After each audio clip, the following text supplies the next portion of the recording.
Hello friends, welcome back to my channel. Friends, ఈ సీరియల్లో ఏం జరగబోతుందో తెలుసుకుందామా?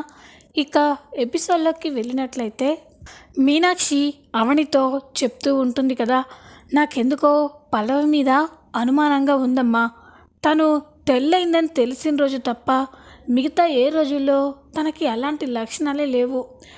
శ్రేయాన్ని చూసాం కదా, కడుపులో వికారంగా ఉండడం, కళ్ళు తిరిగినట్టుండడం, కాళ్ళ వాపులు అలాంటివేవి పల్లవిలో కనిపించడం లేదు. నాకెందుకో పల్లవి నాటకం ఆడుతుందేమో అనిపిస్తుంది అని మీనాక్షి చెప్పగానే అవని షాక్ అయిపోతుంది. అవునమ్మా, నేను సరిగ్గా గమనించలేదు. పల్లవిలో అలాంటి లక్షణాలు ఏవీ కనిపించడం లేదు. నిజంగానే పల్లవి తల్లి కాబోతుందా, లేక ఇలా నాటకం ఆడుతుందా తెలుసుకోవాలి అని అవని ఆలోచిస్తూ ఉంటుంది. అప్పుడే మీనాక్షి, చూడమ్మా, పల్లవి నిజంగా తల్లి కాబోతుంటే అందరం సంతోషంగా ఉంటాం.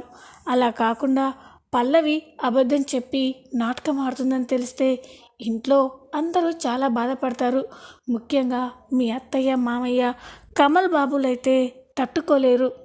ఈ నిజాన్ని ఇప్పుడే బయట పెట్టాలమ్మా అని మీనాక్షి అంటూ ఉంటే ఇక అవని, అమ్మా, మనం ఏవేవో ఊహించుకోవడం మంచిది కదమ్మా. అయినా తన తల్లి కాకపోతున్నా ఎందుకు పల్లవి అబద్ధం చెప్తుంది? చూద్దాం ఏం జరుగుతుందో అని అవని అంటుంది. ఇక ఇంతలోనే ఉదయం అవుతుంది. ఉదయం కాగానే శ్రీకర్ శ్రేయాని గదిలో నుండి ఎత్తుకొని హాల్లోకి తీసుకొస్తూ ఉంటాడు. అది చూసిన పార్వతి, ఏంట్రా శ్రేయాని అలా ఎత్తుకొని తీసుకొస్తున్నావేంటి అని అంటుంది.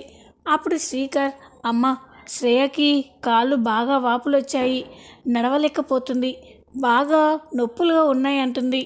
అందుకే నేనే తనని ఎత్తుకొని తీసుకొచ్చాను అని శ్రీకర్ అనగానే అప్పుడే పార్వతి, అవునరా, ఈ సమయంలో ఇలాంటివి సహజమే. కాళ్ళు వాపులు రావడం, కడుపులో వికారంగా ఉండడం, వాంతులు కావడం, నీరసంగా ఉండడం ఇదంతా సహజమేరా. మనమే జాగ్రత్తగా చూసుకోవాలి. నువ్వు శ్రేయాన్ని ఎత్తుకొచ్చి మంచి పని చేశావు అని పార్వతి అంటూ ఉంటే అప్పుడే అవని ఎక్కడికి వస్తుంది.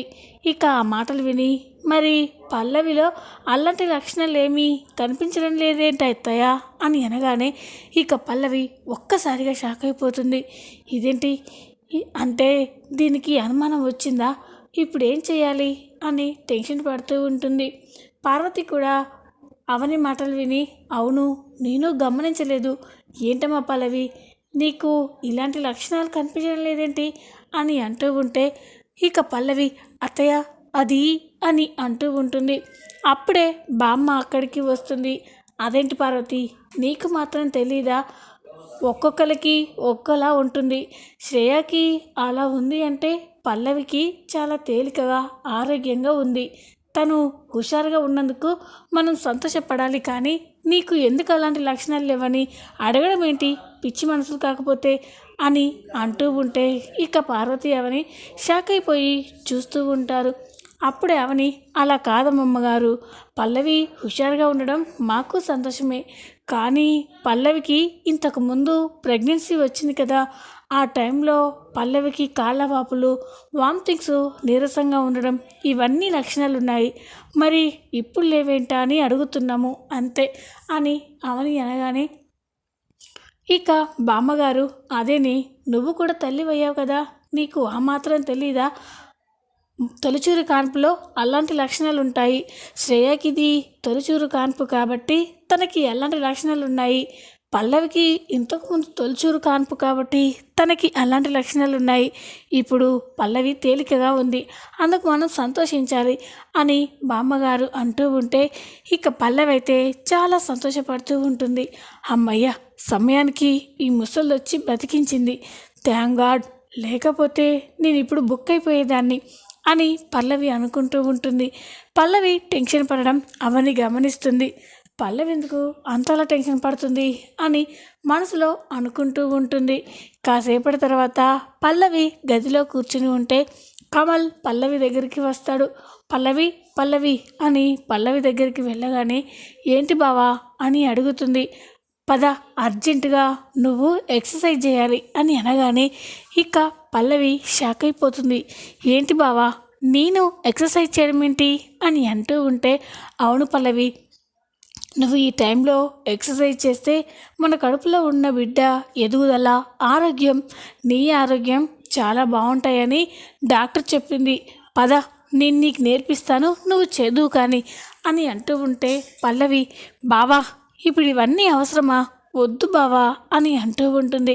పల్లవి, చెప్పేది విను, మనం ఏం చేసినా మన కడుపులో ఉన్న బిడ్డ బాగుండాలనే కదా, పద అని పల్లవిని బలవంతంగా బయటికి తీసుకెళ్తాడు. అప్పుడే అవని అక్కడ బట్టలు ఎండబెడుతూ ఉంటుంది. ఇక కమల్ పల్లవితో, పల్లవి నేను చెప్పినట్టు నువ్వు చేయాలి అని కమల్ పల్లవికి ఎక్సర్సైజ్ చేయడం నేర్పిస్తూ ఉంటే పల్లవికి ఇష్టం లేకపోయినా బలవంతంగా ఎక్సర్సైజ్ చేస్తూ ఉంటుంది. ఇదంతా చూసి అవని చాలా సంతోషంగా ఫీల్ అవుతుంది. ఇంతలోనే కమల్ని రాజేంద్ర పిలుస్తాడు. రే కమల్ అని పిలవగానే, కమల్ వస్తున్నాను నాన్న. పల్లవి, నువ్వు ఎక్సర్సైజ్ కంటిన్యూ చేస్తూ ఉండు, నీ నాన్న పిలుస్తున్నాడు, వెళ్ళొస్తాను అని రాజేంద్ర దగ్గరికి వెళ్తాడు. కమల్ అక్కడి నుంచి వెళ్ళిపోగానే పక్కనే అవని ఉన్నది చూసుకోకుండా, ఇక అవని ఈ ఎక్సర్సైజ్లు ఇవన్నీ మన వల్ల కాదు, మనకి ఏమైనా మాస్ డ్యాన్స్ అని చెప్పి స్పీకర్లో సాంగ్స్ పెట్టుకొని చెడామడా ఎగురుతూ గంతులేస్తూ ఉంటుంది. అది చూసి అవని ఒక్కసారిగా షాక్ అయిపోతుంది. పల్లవి చాలా సంతోషంగా ఇష్టం వచ్చినట్లు డ్యాన్స్ చేస్తూ ఉంటే అవని స్టన్ అయిపోతుంది. ఇదేంటి, పల్లవి ఇప్పుడు కడుపుతో ఉంది కదా, ఇలా గెంతులేయడం ఏంటి అని అవని షాక్ అయిపోయి చూస్తూ ఉంటుంది. ఇంతలోనే కమల్ అక్కడికి వస్తాడు. కమల్ వస్తూ ఉండడం గమనించిన పల్లవి డ్యాన్స్ని స్టాప్ చేసి ఎక్సర్సైజ్ చేసినట్లు నటిస్తూ ఉంటుంది. కమల్ అక్కడికి వచ్చి, గుడ్ పల్లవి, నువ్వు ఎక్సర్సైజ్ చాలా బాగా చేస్తున్నావు, రోజు ఇలాగే ఒక అరగంట చేసావనుకో మన కడుపులో ఉన్న బిడ్డ చాలా హెల్తీగా ఉంటాడు, సరేనా, ఈ రోజుకి ఇది చాలు, పద అని చెప్పి కమల్ పల్లవిని తీసుకెళ్తాడు. పల్లవి అలా డ్యాన్స్ చేయడం చూసిన అవనికి ఇక అనుమానం ఎక్కువైపోతూ ఉంటుంది. నిజంగా కడుపుతో ఉన్న ఏ ఆడపిల్ల ఇలా డ్యాన్సులు చేస్తూ గంతులేదు. పల్లవి ఇలా చేస్తుందంటే ఖచ్చితంగా పల్లవి ప్రెగ్నెంట్ కాదు, తను ప్రెగ్నెంట్ అని నాటకం ఆడి అందరినీ మోసం చేస్తుంది. ఇప్పుడు ఈ విషయాన్ని ఎలా ప్రూవ్ చేయాలి, నేనే చెప్తే ఇంట్లో వాళ్ళంతా అపార్థం చేసుకుంటారు, చెప్పాల్సిన వాళ్ళే చెప్పాలి అని అవని అనుకుంటూ ఉంటుంది. ఇక అందరూ హాల్లో కూర్చొని మాట్లాడుకుంటూ ఉంటే అప్పుడే అవని అక్కడికి వెళ్ళి కన్నయ్య అని పిలుస్తుంది. ఏంటదినా అని అనగానే, అదే కన్నయ్య, పల్లవి నెల తప్పిందని తెలిసినప్పటి నుండి ఒక్కసారి కూడా డాక్టర్ దగ్గరికి చెకప్కి వెళ్ళలేదు కదా, అందుకే ఈరోజు ఒకసారి పల్లవిని హాస్పిటల్కి తీసుకెళ్ళి డాక్టర్తో చెకప్ చేయించుకొద్దాం అని చెప్పగానే ఇక పల్లవి ఒక్కసారిగా షాక్ అయిపోతుంది. ఇదేంటి ఇంత సడన్గా డాక్టర్ దగ్గరికి వెళ్ళడం, ఇప్పుడు నేను అక్కడికి వెళ్తే ఖచ్చితంగా నేను ప్రెగ్నెంట్ కాదని డాక్టర్ చెప్తుంది, అప్పుడు నా పరిస్థితి ఏంటి అని పల్లవి టెన్షన్ పడుతూ ఉంటుంది. ఏంటి పల్లవి ఆలోచిస్తున్నావేంటి, వెళ్ళి రెడీ అవ్వు, డాక్టర్ దగ్గరికి వెళ్ళి నిన్ను చెకప్ చేయించుకొస్తాను అని అవని అంటూ ఉంటుంది. కమల్ కూడా, అవును పల్లవి, నేను ఈ విషయం గురించి మర్చిపోయాను, నువ్వు వెళ్ళి వెంటనే రెడీ అయ్యిరా, నువ్వు నేను వదిన డాక్టర్ దగ్గరికి వెళ్దాం అని కమల్ చెప్పగానే ఇక పల్లవి టెన్షన్ పడుతూ ఉంటుంది. అప్పుడే పార్వతి, ఏంటమ్మా పల్లవి, మేమంతా ఇంతలా చెప్తున్నావు, నువ్వేం మాట్లాడవేంటి, వెళ్ళమ్మా, వెళ్ళి డాక్టర్ దగ్గర చెకప్ చేయించుకొచ్చుకో, నీకు నీ బిడ్డకి ఆరోగ్యంగా ఉంటుంది అని చెప్పగానే ఇక పల్లవి, సరే అత్తయ్య అని ఇక రెడీ అయ్యి కమల్ అవనిలతో హాస్పిటల్కి బయలుదేరుతుంది. ఈ పల్లవి కారులో వెళ్తూ చాలా టెన్షన్ పడుతూ ఆలోచిస్తూ ఉంటుంది. ఇప్పుడు ఏం చేయాలి, నిన్ను ప్రెగ్నెంట్ కాదని తెలిస్తే కమల్ బావ నన్ను అక్కడే చంపేస్తాడు, ఇప్పుడు నేను ఎలా తప్పించుకోవాలి అని పల్లవి ఆలోచిస్తూ ఉంటుంది. పల్లవిని చూసి అవని, పల్లవి ఈరోజు నువ్వు ఇక తప్పించుకోలేవు, నువ్వు ఆడుతున్న ఈ ప్రెగ్నెన్సీ నాటకానికి ఈ రోజుతో తెరపడిపోవాలి అని అవని అనుకుంటూ ఉంటుంది. ఇంతలోనే హాస్పిటల్ వస్తుంది. డాక్టర్ దగ్గరికి వెళ్ళి కమల్, పల్లవి, అవనీలు ముగ్గురు డాక్టర్తో మాట్లాడుతూ ఉంటారు.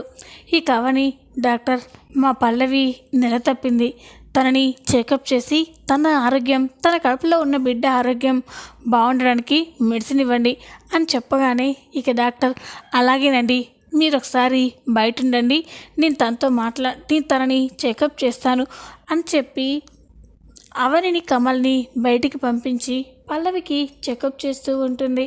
అలా పల్లవికి చెకప్ చేసి డాక్టర్ ఒక్కసారిగా షాక్ అయిపోతుంది.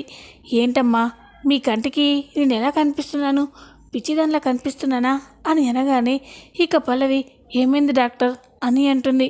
ఏమవడం ఏంటి, అసలు నీ కడుపులో బిడ్డే లేదు కదా, మరి నువ్వు ప్రెగ్నెంట్ అని ఇక్కడికి చెకప్ చేయించుకోవడానికి రావడం ఏంటి, నాన్ సెన్స్ అని అంటూ ఉంటే పల్లవి షాక్ అయిపోతుంది.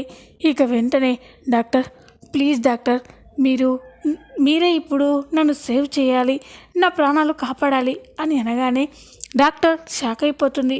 ఏంటమ్మా ఏం మాట్లాడుతున్నావు అని అంటూ ఉంటే అవును డాక్టర్, ఇందాక నన్ను చెకప్ చేయించడానికి తీసుకొచ్చారు కదా నా భర్త, నా తోటి కడలు అవని అని అనగానే అవును, వాళ్ళు చాలా మంచి వాళ్ళలా ఉన్నారు, వాళ్ళని ఎందుకు ఇంతలా మోసం చేస్తున్నావు అని అంటూ ఉంటే వాళ్ళు పైకి అలాగే కనిపిస్తారు మేడం, నేను మా ఇంట్లో ముగ్గురం తోడికోడలం, ఇప్పుడు వచ్చిన ఆ అవని అక్క, ఇంటి దగ్గర ఇంకో అమ్మాయి శ్రేయ, నేను ముగ్గురం, మా అవని అక్కకి ఒక కూతురు కూడా ఉంది, ఇప్పుడు నా రెండో తోటికోడలు శ్రేయ కడుపుతో ఉంది, దాంతో ఇంట్లో నన్నందరూ చులకనగా చూస్తున్నారు, లెక్క చేయకుండా మాట్లాడుతున్నారు, నన్ను చిత్రహింసలు పెడుతున్నారు, నా భర్త అయితే మరి నేను ప్రెగ్నెంట్ కాకపోతే నాకు డివోర్స్ ఇచ్చి వేరే పెళ్లి చేసుకుంటానని నన్ను బ్లాక్మెయిల్ చేసి భయపెట్టాడు, అందుకే దిక్కుతోచిన స్థితిలో నా దగ్గర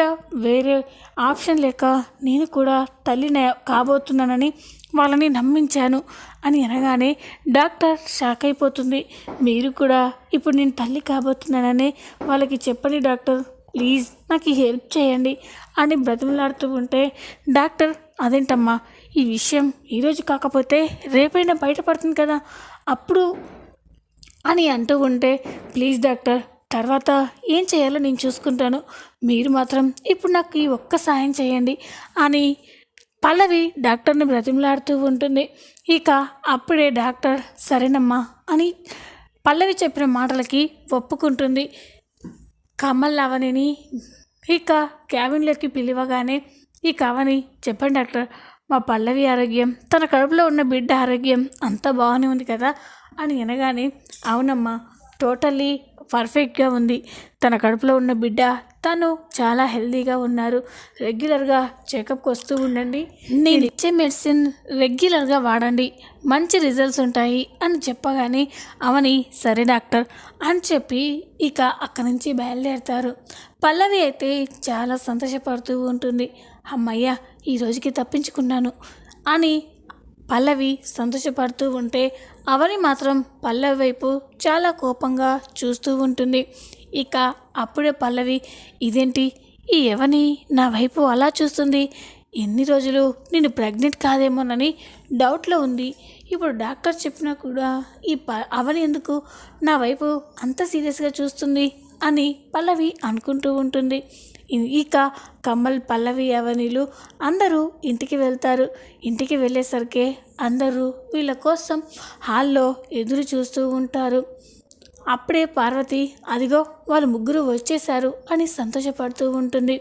అవని, పల్లవి, కమల్లు హాల్లోకి వెళ్ళగానే ఇక పార్వతి రే కమల్, అమ్మ అవని డాక్టర్ ఏమన్నారమ్మా, పల్లవి ఆరోగ్యం, తన కడుపులో ఉన్న బిడ్డ ఆరోగ్యం అంతా బాగానే ఉంది కదా, ఏ ప్రాబ్లం లేదని చెప్పారు కదా అని అంటూ ఉంటే ఇక అవని ఏమీ మాట్లాడదు. అప్పుడే బామ్మగారు కూడా ఏంటే డాక్టర్ ఏమన్నారు అంటే అలా బెల్లం కొట్టిన రాయిలా అలా నిల్చున్నావేంటి అని అంటూ ఉంటే ఇక పల్లవి ఇదేంటి ఈ అవని ఈ గుడ్ న్యూస్ని వాళ్ళతో ముందుగా తనే చెప్తుంది కదా, ఎందుకు మాట్లాడడం లేదు అని అనుకుంటూ ఉంటుంది. అప్పుడే పల్లవి అదే అబ్బా అమ్మమ్మ అని అంటూ ఉంటే అత్తయ్య పల్లవి మనందరినీ మోసం చేసింది అని చెప్తుంది. అది విని అందరూ ఒక్కసారిగా షాక్ అయిపోతారు. ఇక పల్లవి కూడా షాక్ అయిపోయి చూస్తూ ఉంటుంది. అప్పుడే పల్లవి అక్క నేనేం చేశాను, నేను మిమ్మల్ని మోసం చేయడం ఏంటి అని పల్లవి అంటూ ఉంటే కమల్ కూడా ఏంటదినా పల్లవి ఏం చేసింది అని అంటూ ఉంటాడు. ఇక పార్వతి, రాజేంద్ర, అక్షయ్ అందరూ కూడా అవనితో ఏం మాట్లాడవేంటి అవని, పల్లవి మా నందరినీ ఏ విధంగా మోసం చేసింది అని అంటూ ఉంటే, కన్నయ్య పల్లవి కడుపులో బిడ్డ లేదు అని చెప్పగానే అందరూ షాక్ అయిపోతారు. ఇక పల్లవి కూడా స్టన్ అయిపోయి చూస్తూ ఉంటుంది. ఏంటదినా ఏమంటున్నావు నువ్వు? పల్లవి కడుపులో బిడ్డ లేకపోవడం ఏంటి? ఇందాకే కదా డాక్టర్ పల్లవి ప్రెగ్నెంట్ అని, తన కడుపులో ఉన్న బిడ్డ ఆరోగ్యంగా ఉందని చెప్పింది. మరి నువ్వేంటి ఇలా మాట్లాడుతున్నావు అని అంటూ ఉంటే, ఇక అవని అవును కన్నయ్య, ఈ నిజాన్ని మీరు తట్టుకోలేకపోయినా ఇదే నిజం అని అంటూ ఉంటుంది. ఇక పల్లవి ఏంటక్క ఏం మాట్లాడుతున్నావు నువ్వు? నేను ప్రెగ్నెంట్ అని చెప్తుంటే నువ్వు ఎందుకు ఇలా మాట్లాడుతున్నావు? ఇందాక హాస్పిటల్లో డాక్టర్ కూడా చెప్పింది కదా నేను ప్రెగ్నెంట్ అని, మరి ఎందుకు ఇలా మాట్లాడుతున్నావు అని పల్లవి అంటూ ఉంటుంది. పల్లవి డాక్టర్ తనంతట తానుగా నువ్వు ప్రెగ్నెంట్ అని చెప్పలే, నువ్వు డాక్టర్తో మాట్లాడి నువ్వు ప్రెగ్నెంట్ అని డాక్టర్తోనే చెప్పించావు అని చెప్పగానే పల్లవి షాక్ అయిపోతుంది. ఇక పార్వతి కూడా ఏంటవని ఏం మాట్లాడుతున్నావు నువ్వు అని అనగానే, అవునత్తయ్య నేను చెప్పడం కంటే మీ కళ్ళతో మీరు చూస్తేనే పల్లవి ఎంత పెద్ద నాటకం ఆడిందో మీకు అర్థమవుతుంది అని అవని తన ఫోన్లో ఉన్న వీడియోని ఓపెన్ చేసి పార్వతి, కమల్, రాజేంద్ర ఇంట్లో వాళ్ళందరికీ చూపిస్తూ ఉంటుంది. ఆ వీడియోలో పల్లవి డాక్టర్ చేతులు పట్టుకొని, ప్లీజ్ డాక్టర్ నేను ఇప్పుడు ప్రెగ్నెంట్ అని చెప్పకపోతే నన్ను వదిలేసి నా భర్త రెండో పెళ్ళి చేసుకుంటాడు. ప్లీజ్ డాక్టర్ నేను ప్రెగ్నెన్సీ కాదు, కానీ మీరు నేను ప్రెగ్నెంట్ అని చెప్పండి, నా కాపురాన్ని నిలబెట్టండి అని అవని డాక్టర్ని బ్రతిమలాడడం అదంతా వీడియోలో రికార్డ్ అయి ఉంటుంది. అది చూసి ఇక అందరూ ఒక్కసారిగా షాక్ అయిపోతారు. పల్లవి కూడా అవని ఇచ్చిన ట్విస్ట్కి స్టన్ అయిపోయి పిడుగుపడినట్లు నిల్చొని ఉంటుంది.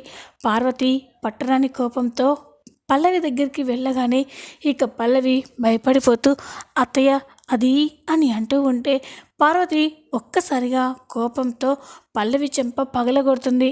అది చూసి అందరూ షాక్ అయిపోతారు. అప్పుడే కమల్ అమ్మ ఇలాంటి ఆడదాన్ని కొట్టడం కాదమ్మా చంపేయాలి అని అంటూ ఉంటాడు. ఎంత మోసం చేశావే, ఏ ఆడది ఏ భర్తకి చేయని మోసం చేశావు, ఏ ఆడది ఏ అత్తమామలకి చేయని మోసం చేశావు. ఇంత మోసం చేసిన నిన్ను ఇంట్లో ఉంచడానికి ఇక వీల్లేదు, నడవే బయటికి అని కమల్ పల్లవిని ఈడ్చుకొని బయటికి నెట్టేస్తాడు. చూద్దాం రాబోయే ఎపిసోడ్లో ఏం జరగబోతుందో. ఈ వీడియో మీకు నచ్చినట్లయితే లైక్ చేయండి, సబ్స్క్రైబ్ చేసుకోండి. Thanks for watching.